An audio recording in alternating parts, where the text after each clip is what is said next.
아니, 이, 이, 이 노트가 왜? 새벽 공기가 가라앉은 저택 복도에서 청소부 윤희는 조용히 먼지를 털어내고 있었습니다. 그저 하루를 버티기 위해 일할 뿐이었죠.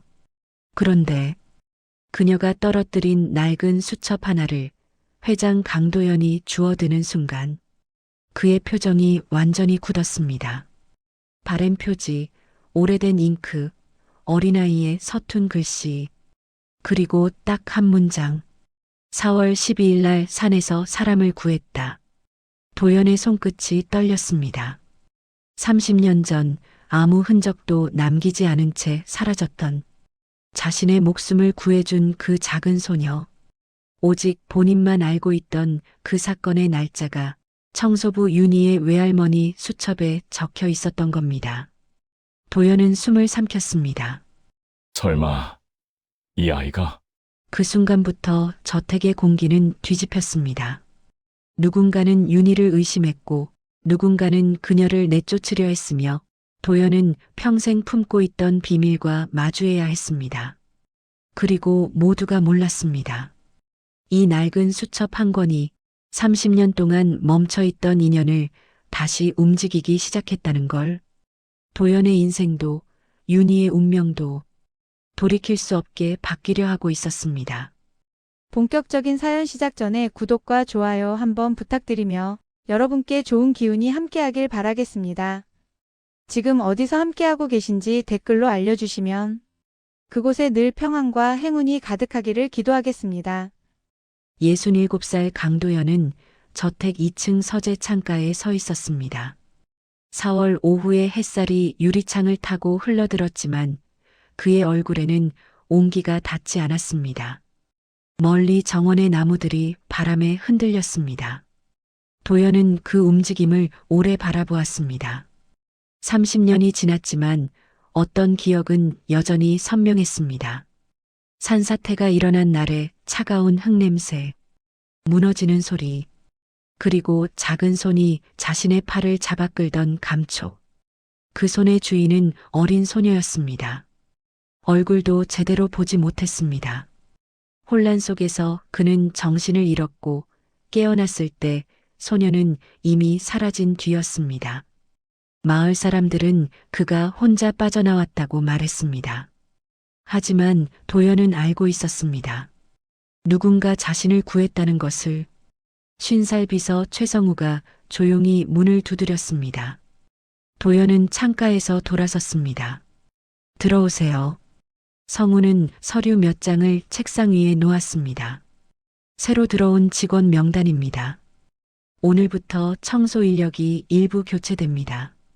도연은 고개만 끄덕였습니다. 그는 저택 안 사람들의 얼굴을 일일이 기억하지 않았습니다. 아니, 기억하지 않으려 했습니다. 가까워지는 것이 두려웠습니다. 누군가와 가까워지면 그만큼 잃을 것도 많아졌습니다. 그는 오래전 그것을 배웠습니다. 성우가 물러나고 도연은 다시 창가로 갔습니다. 멀리 저택 정문으로 작은 승합차 한 대가 들어왔습니다. 새 직원들이 도착한 모양이었습니다. 그는 더 이상 보지 않고 서재를 나섰습니다. 30살 서윤이는 승합차에서 내려 저택을 올려다보았습니다. 생각보다 컸습니다. 담쟁이 덩굴이 벽 한쪽을 덮고 있었고 정원은 잘 정돈되어 있었습니다. 윤희는 작은 가방을 어깨에 다시 매며 숨을 깊이 들이마셨습니다. 옆에 선 동료 직원이 물었습니다. 긴장했어? 윤희는 고개를 저었습니다. 괜찮아요. 하지만 손끝은 미세하게 떨렸습니다. 이 일자리는 그에게 필요했습니다. 외할머니가 돌아가신 후 병원비 빚이 아직 남아 있었습니다. 윤희는 가방 속 작은 수첩을 떠올렸습니다. 외할머니의 유품이었습니다.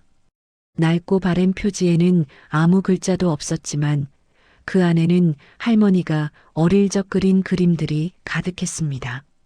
윤희는 그 수첩을 항상 지니고 다녔습니다. 할머니가 남긴 유일한 흔적이었습니다. 관리인이 나와 일행을 안내했습니다. 청소 구역과 시간표가 설명되었습니다. 윤희는 2층 복도와 서재를 맡게 되었습니다. 관리인은 말했습니다. 회장님, 서재는 조용히 해야 합니다. 회장님이 계실 때는 들어가지 마세요. 윤희는 고개를 끄덕였습니다. 첫날 오후 윤희는 2층 복도를 걸레질했습니다. 복도는 길고 고요했습니다. 끝에 있는 서재 문은 닫혀 있었습니다. 윤희는 문 앞에 잠시 멈춰 섰습니다. 문틈으로 희미하게 종이 넘기는 소리가 들렸습니다. 누군가 안에 있었습니다. 윤희는 다시 걸레를 움직였습니다. 바닥에 먼지를 닦아내며 천천히 복도를 따라 내려갔습니다. 창밖으로 정원이 보였습니다. 햇살이 나뭇가지 사이로 부서졌습니다. 윤희는 문득 외할머니가 했던 말을 떠올렸습니다. 윤희야, 사람은 언젠가 자기가 한 일을 돌려받는단다. 할머니는 항상 그렇게 말했습니다. 착하게 살면 복이 온다고. 윤희는 그 말을 믿지 않았습니다. 할머니는 평생 착하게 살았지만 마지막은 외롭고 힘들었습니다. 그래도 윤희는 할머니를 닮고 싶었습니다. 적어도 누군가에게 상처를 주지 않는 사람이 되고 싶었습니다. 저녁 무렵 도연은 1층 거실에 앉아 있었습니다. 62살 여동생 강혜정이 마주 앉아 차를 마셨습니다. 혜정은 말했습니다. 오빠, 새로 들어온 직원들 명단 봤어? 도연은 신문을 내려놓았습니다. 성우가 보고했습니다. 혜정의 목소리에는 경계심이 묻어났습니다. 그 중에 한 명이 좀 이상해. 너무 젊어. 왜 이런 곳에 와서 일하는지 모르겠어. 도연은 대답하지 않았습니다. 혜정은 늘 이랬습니다. 새로운 사람을 믿지 못했습니다. 도연은 그것이 자신 때문이라는 것을 알았습니다. 30년 전 사고 이후 혜정은 오빠를 보호하려 애썼습니다. 지나칠 정도로. 도연은 조용히 말했습니다. 혜정, 그냥 일 잘하면 됩니다. 혜정은 입술을 다물었습니다. 하지만 그의 눈빛은 여전히 날카로웠습니다. 이틀째 되는 날, 윤희는 서재 청소를 하게 되었습니다. 회장이 외출한 시간이었습니다. 윤희는 조심스럽게 문을 열고 들어갔습니다. 서재는 넓고 조용했습니다. 책장이 한쪽 벽을 가득 채우고 있었고 큰 책상이 창가에 놓여 있었습니다. 윤희는 먼지를 털고 바닥을 닦았습니다. 책상 위에는 서류와 만년필이 정돈되어 있었습니다. 윤희는 물건을 건드리지 않으려 조심했습니다. 그러다 책상 모서리에 놓인 작은 액자를 보았습니다. 오래된 사진이었습니다. 흑백 사진 속에는 젊은 남자가 산 앞에 서 있었습니다. 얼굴은 희미했지만 눈빛만은 또렷했습니다. 윤희는 액자를 다시 제자리에 놓았습니다. 그리고 가방에서 걸레를 꺼내다가 수첩이 바닥에 떨어졌습니다. 윤희는 재빨리 주워들었습니다. 수첩이 반쯤 펼쳐져 있었습니다. 그 안에 그려진 그림이 보였습니다. 외할머니가 그린 산 풍경이었습니다. 어린아이의 서툰 손길로 그려진 나무와 바위. 그 옆에는 작은 글씨로 쓰여 있었습니다. 4월 열이틀날 산에서. 윤희는 수첩을 다시 가방에 넣었습니다. 그리고 청소를 마저 끝냈습니다. 복도로 나오는데 멀리서 발소리가 들렸습니다. 윤희는 걸음을 멈췄습니다. 회장이 돌아온 모양이었습니다. 윤희는 재빨리 복도 끝으로 비켜섰습니다. 도연이 복도를 걸어왔습니다. 그는 윤희를 스쳐 지나갔습니다. 그러다 잠깐 멈춰 섰습니다. 윤희는 고개를 숙였습니다. 도연이 짧게 말했습니다. 수고하세요. 윤희는 고개를 끄덕였습니다. 감사합니다. 도연은 더 이상 말하지 않고 서재 안으로 들어갔습니다. 문이 닫혔습니다. 윤희는 그제야 숨을 내쉬었습니다. 가슴이 미세하게 두근거렸습니다. 이유는 알 수 없었습니다. 그날 밤 도연은 서재에서 오래 앉아 있었습니다. 창밖은 어두웠습니다. 책상 위 램프만이 희미한 빛을 던졌습니다.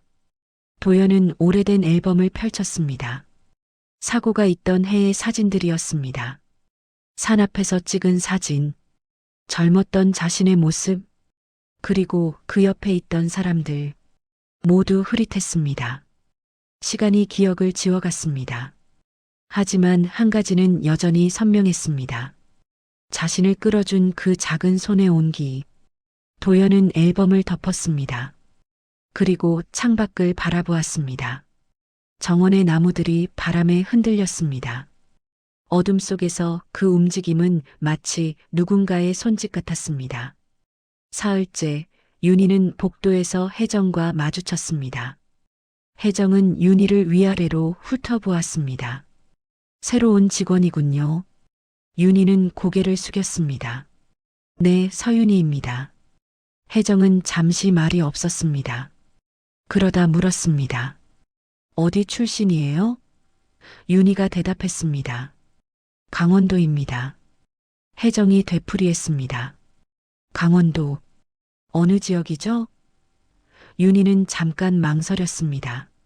작은 산골 마을이에요. 지금은 사람도 별로 없습니다. 혜정의 눈빛이 미세하게 변했습니다. 하지만 그는 더 묻지 않았습니다. 열심히 하세요. 혜정이 지나가고 윤희는 그 자리에 잠시 서 있었습니다. 묘한 기분이 들었습니다. 마치 무언가를 시험당한 것 같았습니다. 일주일이 지났습니다. 윤희는 저택의 리듬에 익숙해졌습니다. 2층 복도를 청소하고 서재 밖을 조용히 지나는 일상. 도연과는 거의 마주치지 않았습니다. 그는 대부분의 시간을 서재에서 보냈습니다. 어느 날 오후 윤희는 복도 창문을 닫고 있었습니다. 햇살이 유리창에 부딪혀 반짝였습니다. 윤희는 문득 외할머니 생각이 났습니다.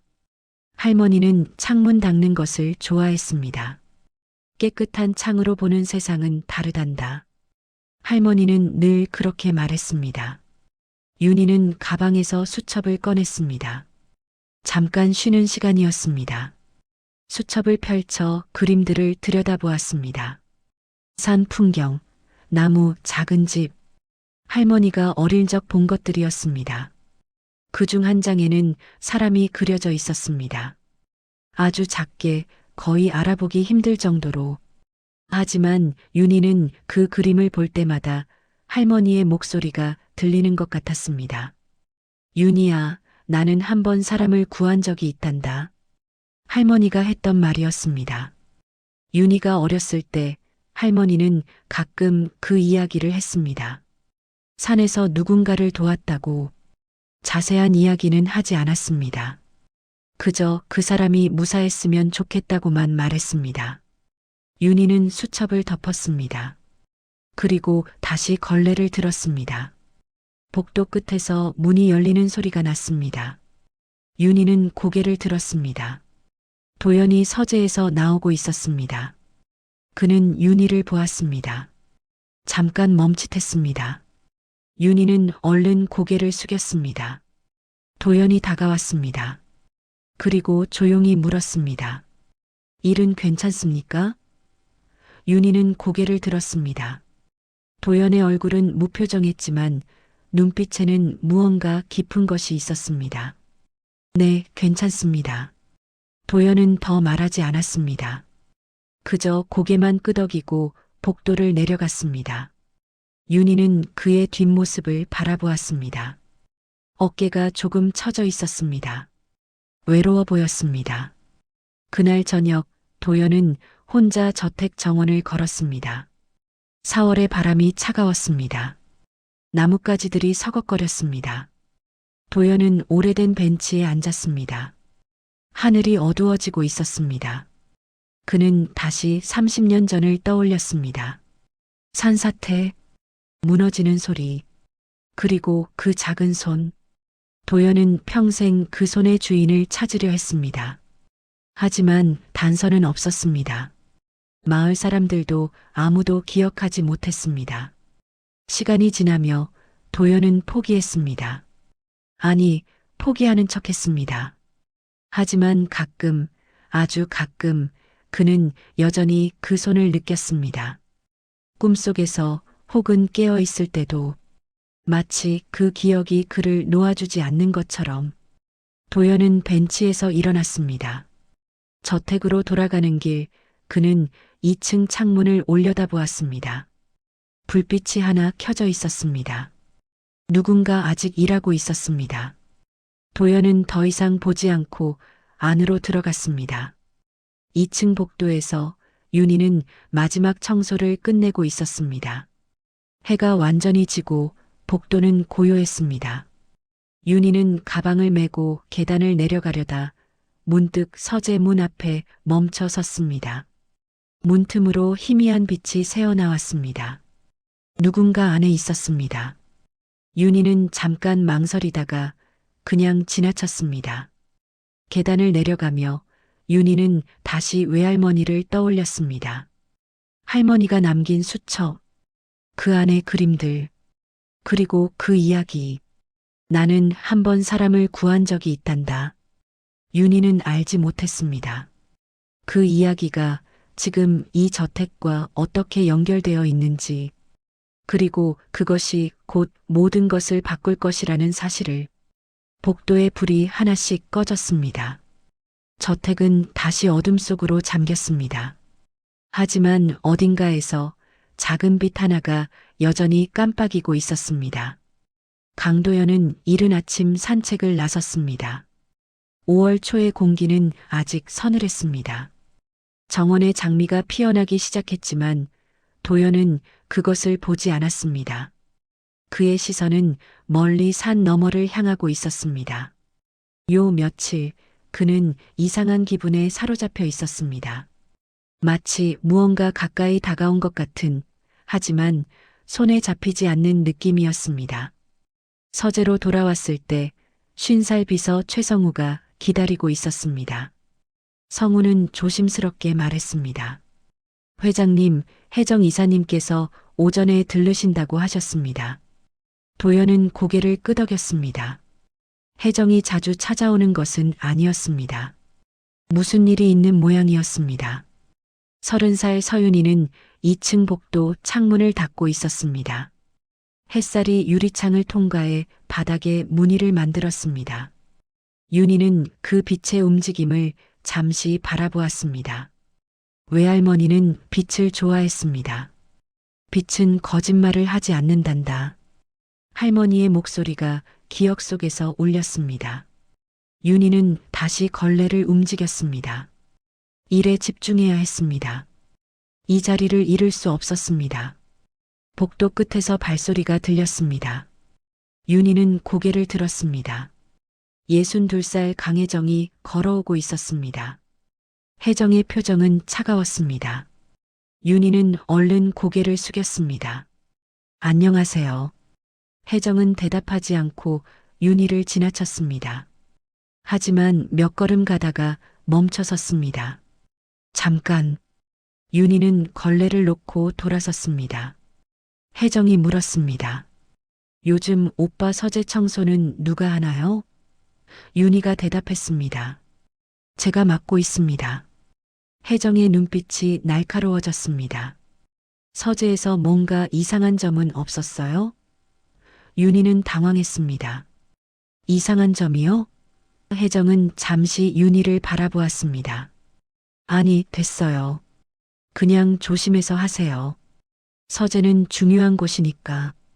혜정이 다시 걸어가고 윤희는 그 자리에 멍하니 서 있었습니다. 혜정은 1층 거실에서 도연을 기다렸습니다. 도연이 서재에서 내려왔습니다. 무슨 일입니까? 혜정은 차 한 잔을 마시고 나서 말했습니다. 오빠, 새로운 청소 직원 말이에요. 도연은 앉았습니다. 서윤의 말입니까? 혜정이 고개를 끄덕였습니다. 그 사람에 대해 알아봤어요. 강원도 출신이라고 하던데. 도연의 손이 미세하게 멈췄습니다. 그래서요? 혜정은 조심스럽게 말을 이었습니다. 오빠가 사고를 당했던 곳도 강원도잖아요. 30년 전 일이지만 도연은 잠시 말이 없었습니다. 그러다 조용히 말했습니다. 그건 우연입니다. 강원도 출신이 한둘입니까? 혜정은 입술을 다물었습니다. 하지만 그의 눈빛은 여전히 의심으로 가득했습니다. 그날 오후 윤희는 서재 청소를 마치고 나오려다가 책상 서랍이 열려 있는 것을 보았습니다. 관리인이 말했던 규칙이 떠올랐습니다. 서랍은 절대 열지 말 것. 윤희는 서랍을 닫으려 했습니다. 그러다 서랍 안에 놓인 오래된 지도 한 장이 눈에 들어왔습니다. 산악 지도였습니다. 낡고 바랜 종이 위에 빨간 동그라미가 그려져 있었습니다. 그 옆에는 작은 글씨로 적혀 있었습니다. 4월 열이틀 날. 윤희는 숨이 멎는 것 같았습니다. 외할머니 수첩에 적혀 있던 날짜와 똑같았습니다. 윤희는 재빨리 서랍을 닫았습니다. 심장이 빠르게 뛰었습니다. 이것은 우연일까요? 아니면 윤희는 고개를 저었습니다. 말도 안 되는 생각이었습니다. 그저 날짜가 같을 뿐이었습니다. 하지만 마음 한편이 불안했습니다. 윤희는 서재를 나와 복도로 갔습니다. 그리고 가방에서 수첩을 꺼냈습니다. 수첩을 펼쳐 그 페이지를 다시 보았습니다. 4월 열이틀 날. 산에서 할머니의 서툰 글씨가 또렷했습니다. 복도 끝에서 문이 열리는 소리가 났습니다. 윤희는 재빨리 수첩을 가방에 넣었습니다. 도연이 걸어오고 있었습니다. 윤희는 고개를 숙였습니다. 도연이 지나가려다 멈춰 섰습니다. 청소 끝났습니까? 윤희는 고개를 들었습니다. 네, 방금 마쳤습니다. 도연은 잠시 윤희를 바라보았습니다. 그의 눈빛에는 묘한 것이 있었습니다. 수고하셨습니다. 도연이 다시 걸음을 옮기려 할 때 윤희의 가방에서 수첩이 바닥에 떨어졌습니다. 윤희는 황급히 주우려 했지만 도연이 먼저 몸을 숙였습니다. 도연이 수첩을 들어 올렸습니다. 표지가 낡고 바랬습니다. 도연의 손이 미세하게 떨렸습니다. 이것은 윤희가 재빨리 받았습니다. 죄송합니다. 외할머니 유품이에요. 도연은 말이 없었습니다. 그의 눈빛이 흔들렸습니다. 외할머니요? 윤희는 고개를 끄덕였습니다. 네, 돌아가셨어요. 이것만 남기시고. 도연은 잠시 그 자리에 서 있었습니다. 무언가 말하려는 듯 했지만 결국 아무 말도 하지 않았습니다. 조심하세요. 도연이 돌아서서 복도를 내려갔습니다. 윤희는 수첩을 꼭 쥐고 그 자리에 서 있었습니다. 그날 밤 도연은 서재에서 오래 생각에 잠겼습니다. 윤희가 떨어뜨린 수첩, 낡고 바랜 표지, 그것은 30년 전 자신이 산에서 본 것과 비슷했습니다. 아니, 어쩌면 같은 것일 수도. 도연은 고개를 저었습니다. 불가능했습니다. 그 소녀는 어린아이였습니다. 지금 30살이라면 도연은 계산을 해보았습니다. 30년 전 그 소녀가 갓난아기였을 리 없었습니다. 적어도 5살은 되었을 것입니다. 그렇다면 지금은 36살 정도. 윤희의 나이와 맞지 않았습니다. 도연은 서랍을 열었습니다. 오래된 지도를 꺼냈습니다. 빨간 동그라미가 그려진 곳. 그곳이 바로 산사태가 일어난 지점이었습니다. 4월 열이틀 날. 그날을 도연은 평생 잊지 못했습니다. 도연은 지도를 다시 넣었습니다. 그리고 창밖을 바라보았습니다. 밤하늘에 별이 빛났습니다. 도연은 혼란스러웠습니다. 우연일까요? 아니면 무언가 연결되어 있는 것일까요? 다음 날 아침 혜정이 다시 저택을 찾았습니다. 이번에는 성우를 불렀습니다. 최 비서님, 서윤이에 대해 좀 더 알아봐 주세요. 성우는 조심스럽게 물었습니다. 무엇을 알아봐 드릴까요? 혜정은 잠시 망설이다가 말했습니다.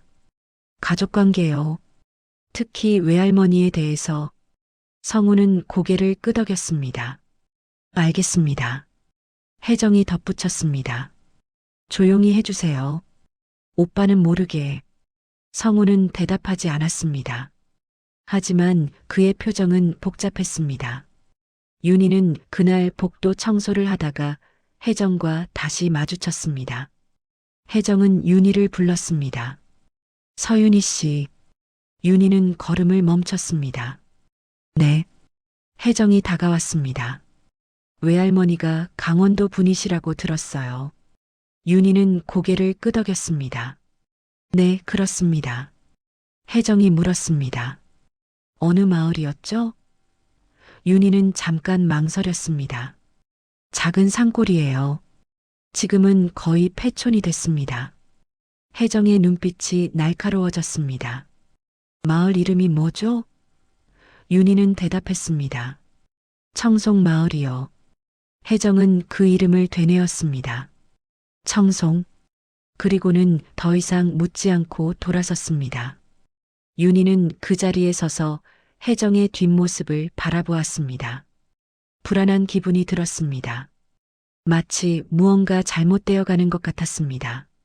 하지만 윤희는 아무것도 확신할 수 없었습니다. 그저 일을 계속할 뿐이었습니다. 오후가 되어 성우는 조용히 자료를 모았습니다. 서윤희의 가족관계. 외할머니 이름은 정순자였습니다. 35년 전 청송마을에 살았던 기록이 있었습니다. 그 마을은 강원도 산간 지역이었습니다. 성우는 다른 자료를 찾았습니다. 30년 전 산사태 기록. 그 사고가 일어난 곳도 청송마을 근처였습니다. 성우의 손이 멈췄습니다. 이것은 우연일까요?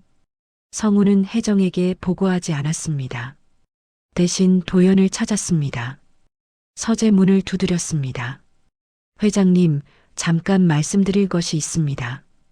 도연은 고개를 들었습니다. 무슨 일입니까?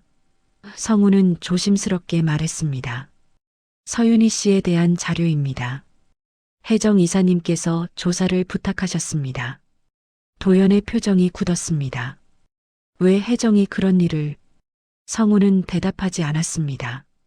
도연은 자료를 받아들었습니다. 그리고 천천히 읽었습니다. 청송마을, 외할머니 정순자, 35년 전 거주 기록. 도연의 손이 떨렸습니다. 그 마을은 자신이 사고를 당한 곳이었습니다. 도연은 자리에서 일어났습니다. 창가로 갔습니다.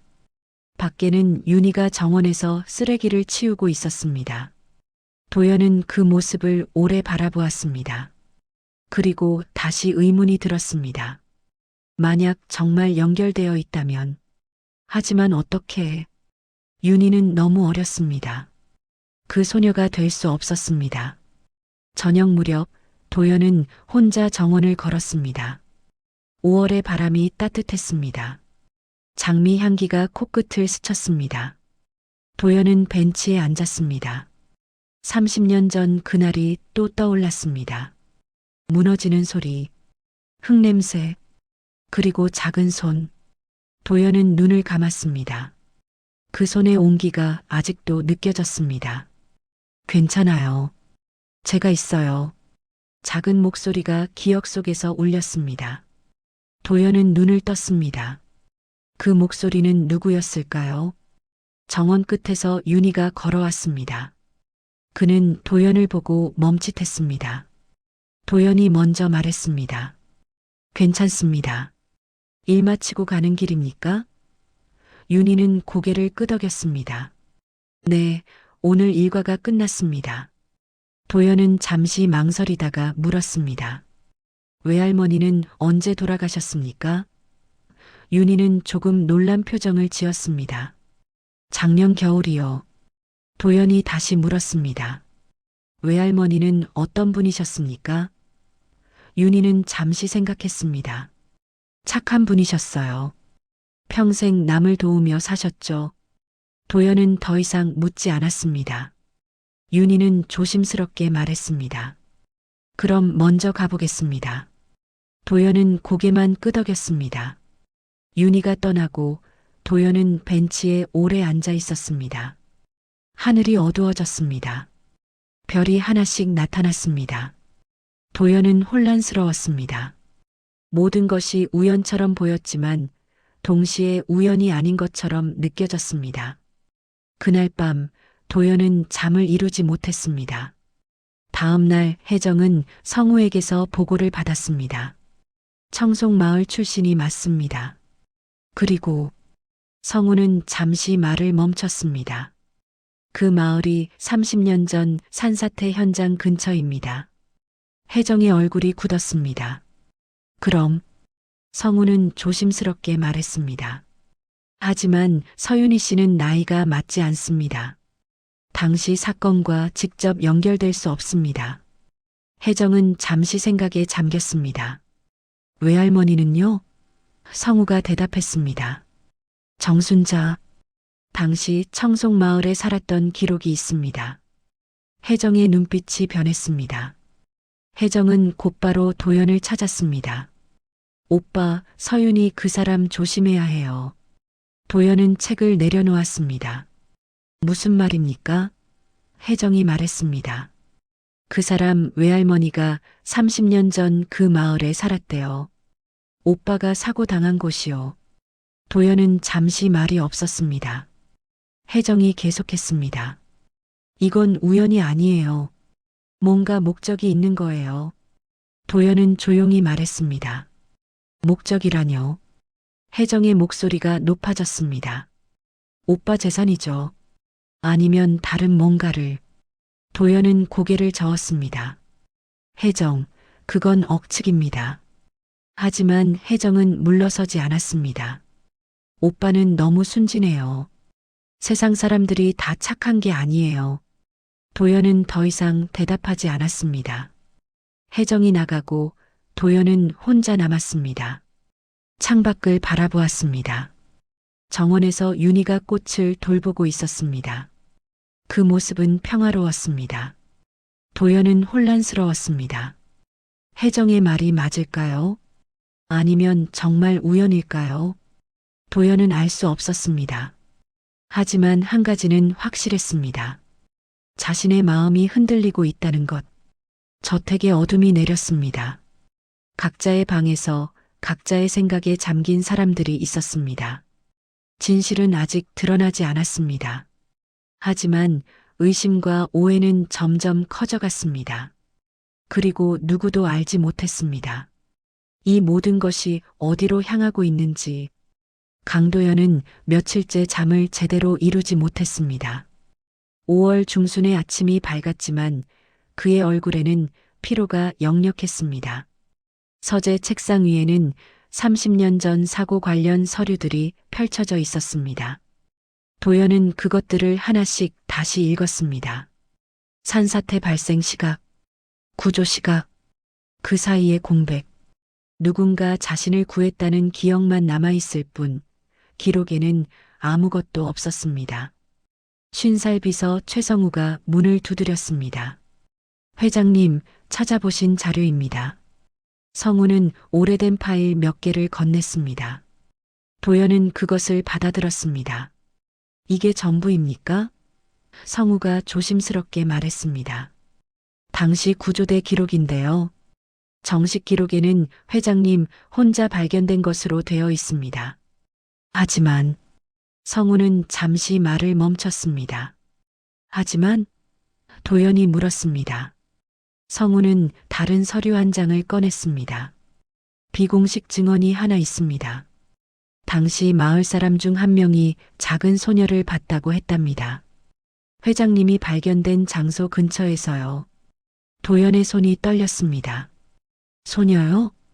성우가 고개를 끄덕였습니다. 네, 하지만 그 증언은 공식 기록에 포함되지 않았습니다. 혼란스러운 상황이었으니까요. 도연은 서류를 다시 들여다보았습니다. 증언자 이름이 적혀 있었습니다. 정순자. 도연은 숨이 멎는 것 같았습니다. 이 이름. 성우가 조용히 말했습니다. 서윤희 씨 외할머니 이름과 같습니다. 도연은 자리에서 일어났습니다. 창가로 갔습니다. 정원에서 30살 서윤희가 낙엽을 쓸고 있었습니다. 그의 움직임은 조용했습니다. 도연은 그 모습을 오래 바라보았습니다. 그러다 30년 전 기억이 다시 떠올랐습니다. 무너지는 소리, 어둠, 그리고 작은 손이 자신의 팔을 잡아 끌던 감촉. 괜찮아요. 제가 있어요. 그 목소리가 귓가에 울렸습니다. 도연은 눈을 감았습니다. 만약 정말 그렇다면. 하지만 나이가 맞지 않았습니다. 윤희는 너무 어렸습니다. 62살 강혜정이 서재문을 열고 들어왔습니다. 오빠. 도연은 돌아섰습니다. 혜정의 얼굴은 단호했습니다. 결정했어요. 서윤이 그 사람 내보내야 해요. 도연은 잠시 말이 없었습니다. 혜정, 아직 확실한 것은. 혜정이 말을 끊었습니다. 확실한 게 뭐가 더 필요해요? 외할머니가 그 마을 사람이고 당시 증언자였어요. 이건 우연이 아니에요. 뭔가 목적을 가지고 온 거라고요. 도연은 고개를 저었습니다. 혜정, 그건 억측입니다. 하지만 혜정은 물러서지 않았습니다. 오빠는 너무 순진해요. 난 오빠를 지켜야 해요. 혜정이 나가고 도연은 다시 창밖을 바라보았습니다. 윤희는 여전히 낙엽을 쓸고 있었습니다. 도연은 혼란스러웠습니다. 자신의 직감을 믿어야 할까요? 아니면 혜정의 말이 옳을까요? 도연은 알 수 없었습니다. 복도에서 윤희는 청소를 하고 있었습니다. 최근 며칠 저택의 분위기가 이상했습니다. 혜정이 자신을 보는 눈빛이 더욱 차가워졌고 다른 직원들도 조심스러워했습니다. 윤희는 불안했습니다. 무언가 잘못되어 가고 있었습니다. 하지만 무엇이 문제인지 알 수 없었습니다. 그때 혜정이 복도로 나타났습니다. 서윤희 씨. 윤희는 걸레를 놓고 일어섰습니다. 네. 혜정이 다가왔습니다. 그의 표정은 냉랭했습니다. 오늘부터 출근하지 마세요. 윤희는 놀라서 물었습니다. 무슨 말씀이신가요? 혜정이 말했습니다. 해고입니다. 더 이상 이 집에서 일할 필요 없어요. 윤희는 숨이 막혔습니다. 제가 무슨 잘못을... 혜정이 말을 끊었습니다. 잘못이고 뭐고 그냥 나가주세요. 급여는 정산해 드릴게요. 윤희는 할 말을 잃었습니다. 눈앞이 흐려졌습니다. 이 일자리가 필요했습니다. 빚이 아직 남아 있었습니다. 이사님, 제발. 윤희의 목소리가 떨렸습니다. 하지만 혜정은 돌아섰습니다. 오늘 안으로 짐 챙겨서 나가세요.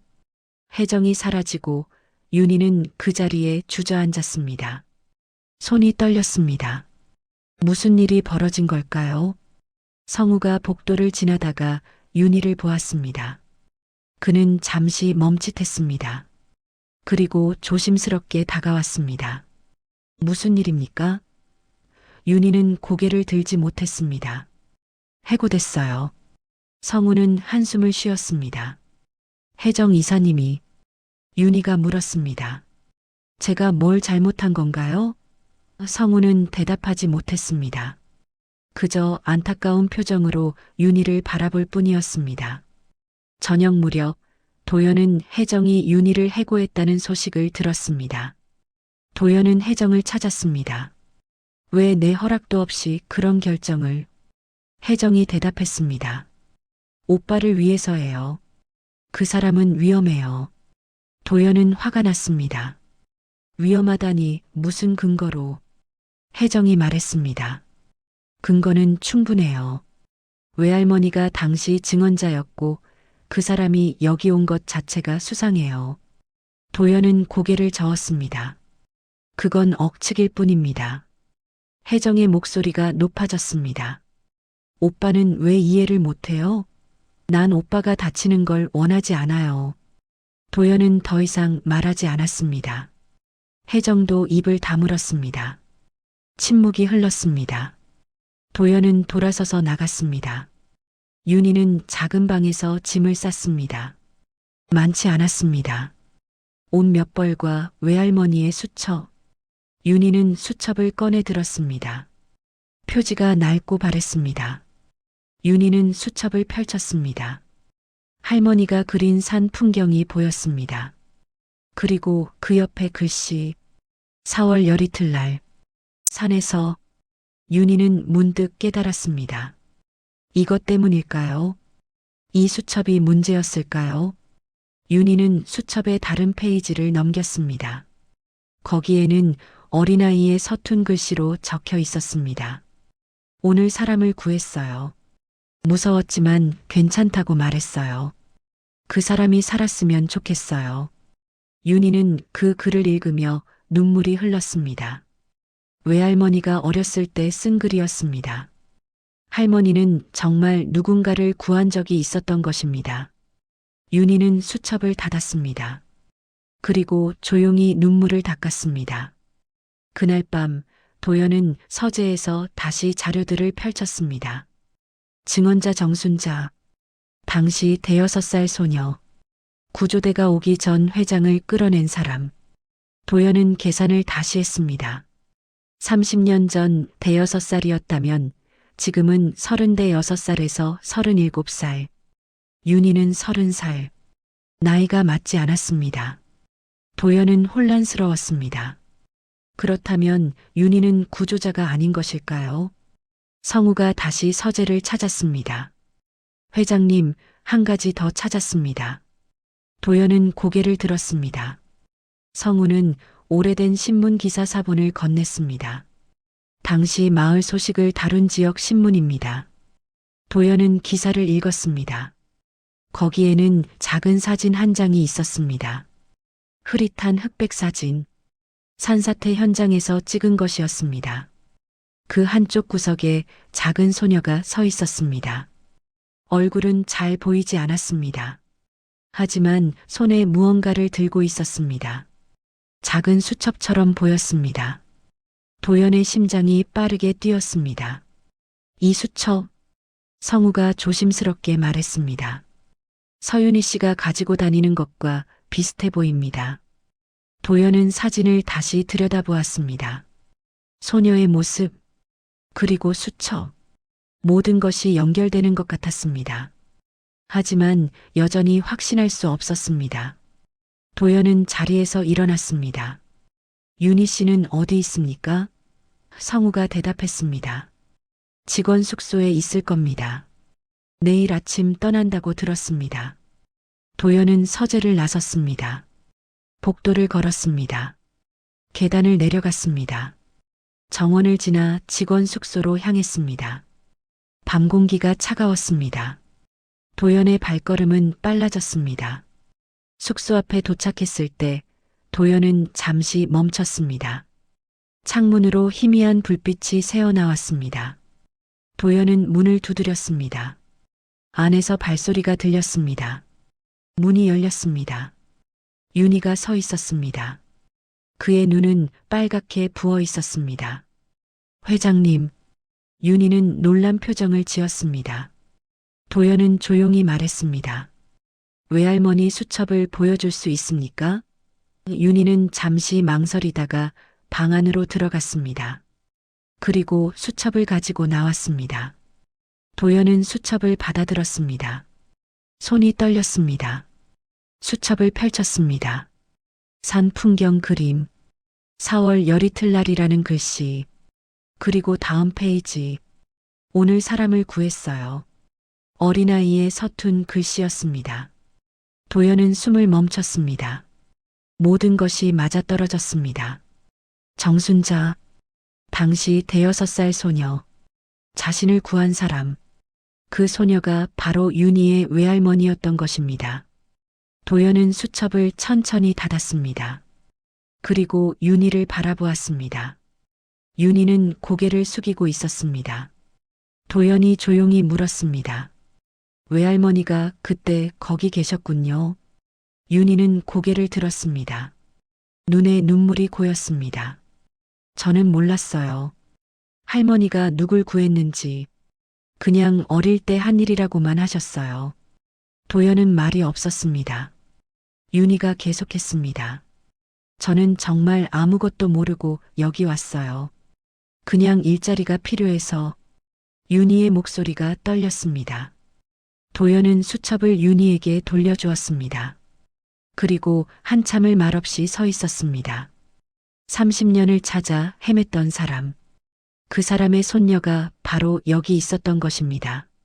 하지만 이제 그는 떠나야 했습니다. 혜정 때문에.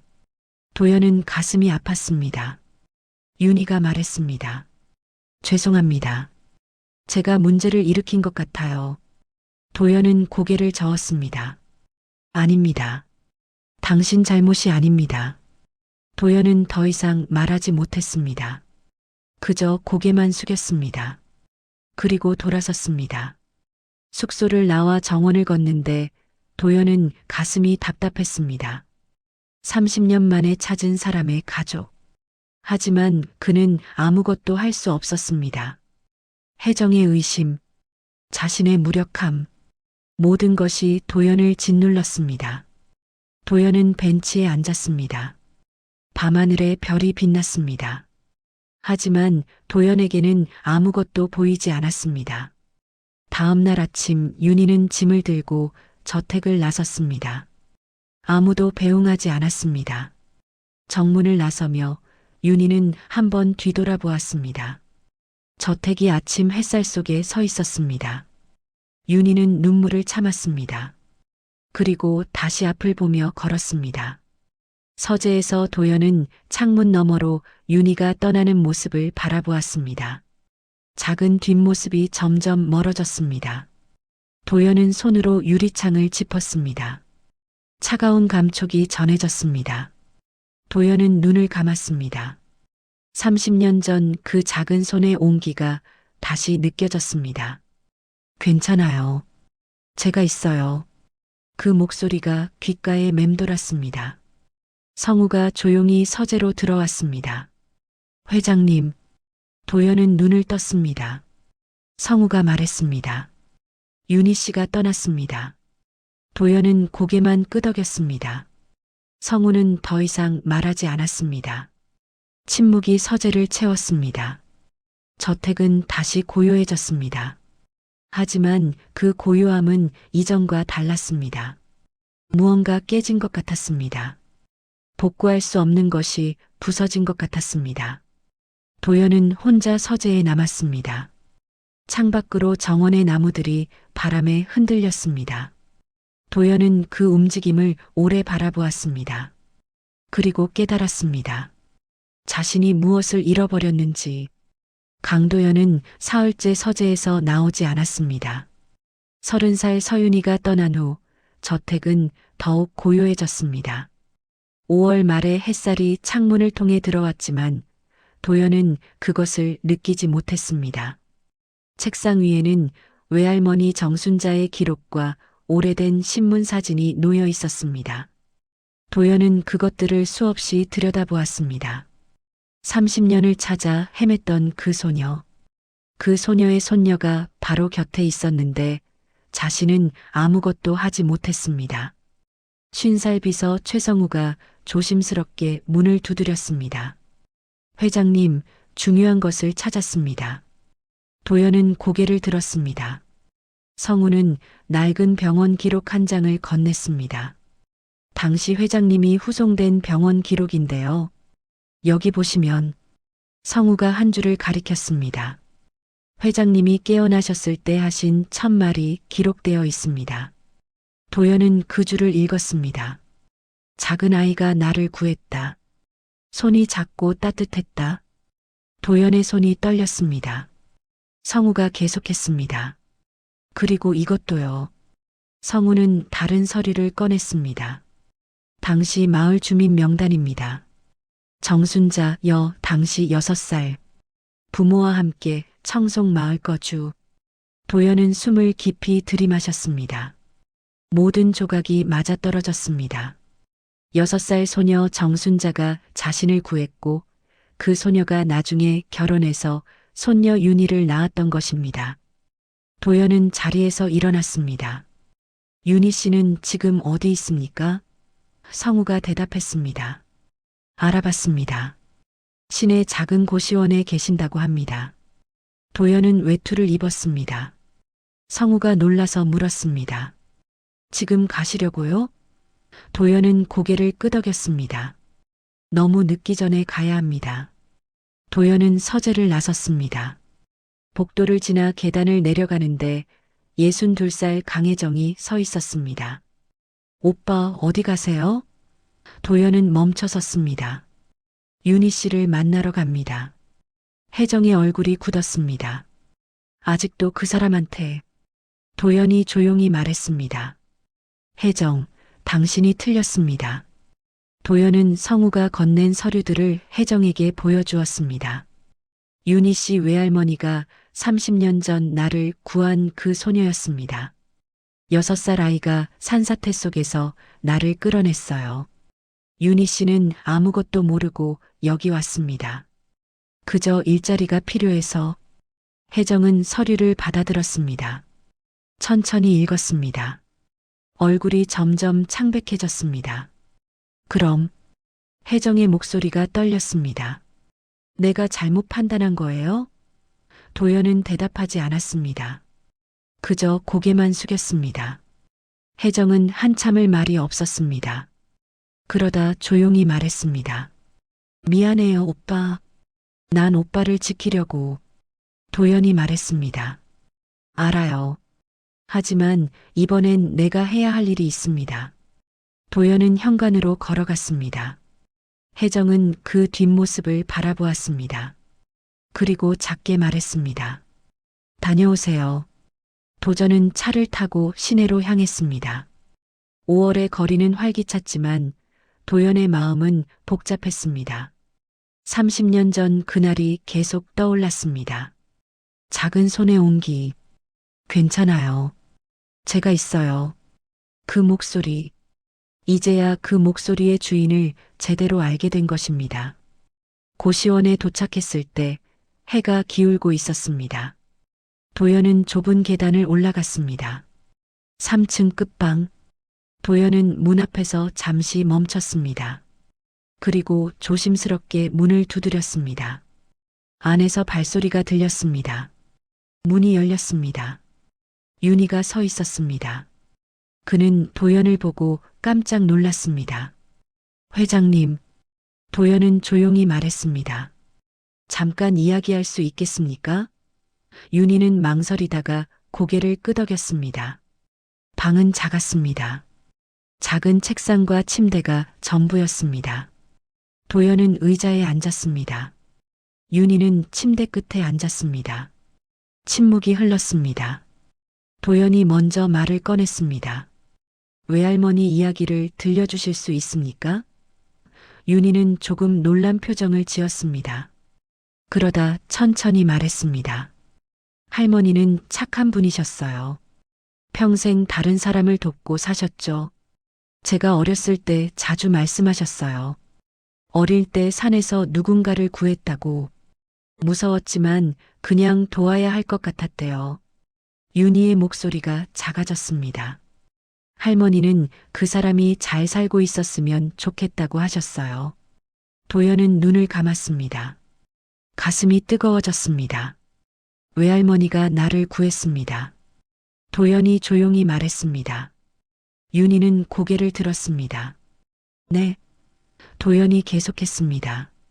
30년 전 산사태에서 나를 구한 사람이 당신 외할머니였습니다. 당시 6살 정순자. 윤희는 숨이 멎는 것 같았습니다. 그럼 도연은 고개를 끄덕였습니다. 나는 평생 그 소녀를 찾아 헤맸습니다. 그런데 그 손녀가 바로 당신이었어요. 윤희는 눈물이 흘렀습니다. 저는 몰랐어요. 할머니가 누굴 구하셨는지. 도연이 말했습니다. 알아요. 당신은 아무 잘못도 없어요. 오히려 내가 미안합니다. 당신을 지키지 못해서. 윤희는 고개를 저었습니다. 아니에요. 저는 괜찮아요. 도연은 잠시 말이 없었습니다. 그러다 조심스럽게 말했습니다. 다시 돌아올 수 있겠습니까? 저택으로. 윤희는 놀라서 도연을 바라보았습니다. 하지만 혜정 이사님이 도연이 말했습니다. 혜정도 이제 알아요. 모든 오해가 풀렸습니다. 윤희는 잠시 망설였습니다. 도연이 계속했습니다. 청소 일이 아닙니다. 당신이 원한다면 다른 일을 할 수 있어요. 정원 관리든 서재 정리든 아니면 그냥 편하게 지낼 수도 있고요. 외할머니가 내게 준 은혜를 이렇게라도 갚고 싶습니다. 윤희는 고개를 저었습니다. 은혜 같은 건 없어요. 할머니는 그냥 도와드리고 싶으셨을 뿐이에요. 저도 마찬가지고요. 윤희가 작게 웃었습니다. 일자리는 감사하지만 저는 제가 할 수 있는 일을 하고 싶어요. 빚도 제가 갚아야 하고요. 도연은 윤희를 바라보았습니다. 그 눈빛에는 할머니의 그것과 같은 따뜻함이 있었습니다. 도연은 천천히 말했습니다. 그럼 이렇게 하죠. 병원비 빚은 내가 정리하겠습니다. 그건 외할머니께 드리는 감사입니다. 그리고 당신은 저택에서 일하되 당신이 원하는 방식으로 하세요. 급여도 제대로 드리겠습니다. 이건 거래가 아니라 부탁입니다. 윤희는 잠시 생각했습니다. 그러다 조용히 고개를 끄덕였습니다. 알겠습니다. 감사합니다. 도연은 자리에서 일어났습니다. 내일 차를 보내겠습니다. 윤희도 일어났습니다. 회장님, 도연은 돌아섰습니다. 윤희가 말했습니다. 할머니가 기뻐하실 것 같아요. 그때 도왔던 분이 잘 계신다는 걸 아시면. 도연은 미소 지었습니다. 나도 외할머니께 감사드리고 싶습니다. 도연이 고시원을 나섰을 때 밤이 내리고 있었습니다. 거리에 불빛이 하나씩 켜졌습니다. 도연은 차에 올라타며 창밖을 바라보았습니다. 30년의 세월이 흘렀지만 그 작은 손의 온기는 사라지지 않았습니다. 그리고 이제 그 온기가 어디서 왔는지 알게 되었습니다. 다음 날 아침 윤희는 다시 저택으로 돌아왔습니다.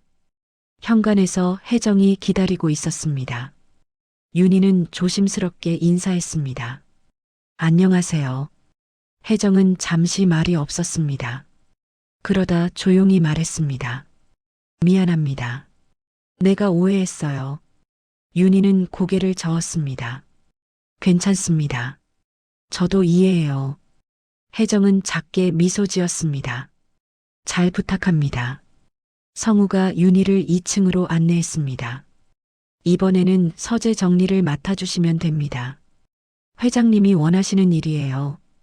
윤희는 고개를 끄덕였습니다. 서재 문을 열었을 때 도연이 창가에 서 있었습니다. 도연은 돌아서며 말했습니다. 돌아와줘서 고맙습니다. 윤희는 조용히 대답했습니다. 제가 감사하죠. 그날부터 윤희는 다시 저택에서 일했습니다. 하지만 이번에는 달랐습니다. 사람들의 시선이 따뜻했습니다. 혜정도 가끔 복도에서 마주치면 미소를 지었습니다. 그리고 도연은 이따금 서재 문을 열고 윤희에게 차 한 잔을 권했습니다. 말은 많지 않았습니다. 그저 조용히 앉아 창밖을 바라볼 뿐이었습니다. 하지만 그 침묵 속에는 30년의 이야기가 담겨 있었습니다. 6월이 되었습니다. 정원의 장미가 만발했습니다. 윤희는 오후 휴식 시간에 정원 벤치에 앉아 할머니의 수첩을 펼쳤습니다. 오늘 사람을 구했어요. 무서웠지만 괜찮다고 말했어요. 할머니의 서툰 글씨가 눈에 들어왔습니다. 윤희는 미소 지었습니다. 그 사람이 바로 도연이었다는 것을, 그리고 할머니의 작은 선행이 이렇게 돌고 돌아 자신에게 돌아왔다는 것을. 도연이 정원으로 나왔습니다. 윤희 옆에 앉았습니다. 무슨 생각하세요? 윤희가 대답했습니다. 할머니 생각이요. 할머니가 오르셨어요. 선행은 정말 돌아온다고 하셨거든요. 도연은 고개를 끄덕였습니다. 외할머니 덕분에 내가 살았고 그 덕분에 지금 이렇게 당신을 만났습니다. 이것도 인연이겠죠. 윤희는 조용히 말했습니다. 네, 그런 것 같아요. 두 사람은 말없이 정원을 바라보았습니다. 바람이 불어왔습니다. 장미 향기가 퍼졌습니다. 하늘은 맑고 푸르렀습니다. 30년의 시간이 흘렀지만 어떤 것들은 변하지 않았습니다. 작은 선행의 온기, 그것을 기억하는 마음, 그리고 그것이 돌고 돌아 다시 만나는 순간, 도연은 작은 손을 보았습니다. 윤희의 손, 그것은 할머니의 손을 닮았을 것입니다. 작고 따뜻한, 도연은 조용히 감사했습니다. 그 작은 손이 30년 전 자신을 구해줬다는 것에, 그리고 지금도 그 온기가 이어지고 있다는 것에, 저택 창문으로 혜정이 두 사람을 바라보았습니다. 그는 작게 미소 지었습니다. 성우가 옆에 섰습니다. 이제 괜찮으실 것 같습니다. 혜정이 고개를 끄덕였습니다. 그래요. 오빠가 오랫동안 찾던 사람을 만났으니까요. 정원에서 도연과 윤희는 여전히 조용히 앉아 있었습니다. 말은 필요하지 않았습니다. 햇살이 두 사람을 비췄습니다. 그 빛 속에서 30년 전 그 작은 손의 기억이 다시 살아났습니다. 그리고 그 기억은 이제 따뜻한 현실이 되었습니다. 선행은 오래 돌고 돌았습니다. 하지만 결국 돌아왔습니다. 작은 소녀가 구한 한 사람. 그 사람이 이제 그 소녀의 손녀를 지켜주고 있었습니다. 시간은 흘렀지만 마음은 이어졌습니다. 그리고 그것으로 충분했습니다. 저택에 고요함이 내렸습니다. 하지만 이번에는 외로운 고요함이 아니었습니다. 따뜻한 고요함이었습니다. 정원의 꽃들이 바람에 흔들렸습니다. 그 움직임은 마치 오래전 작은 손이 건넸던 위로처럼 부드러웠습니다. 오늘도 인생초 사연 이야기 끝까지 들어주셔서 고맙습니다. 구독과 좋아요 눌러주시면 언제나 여러분 곁에서 좋은 사연 전해드릴게요. 여러분의 하루가 편안하고 따뜻하길 바랍니다.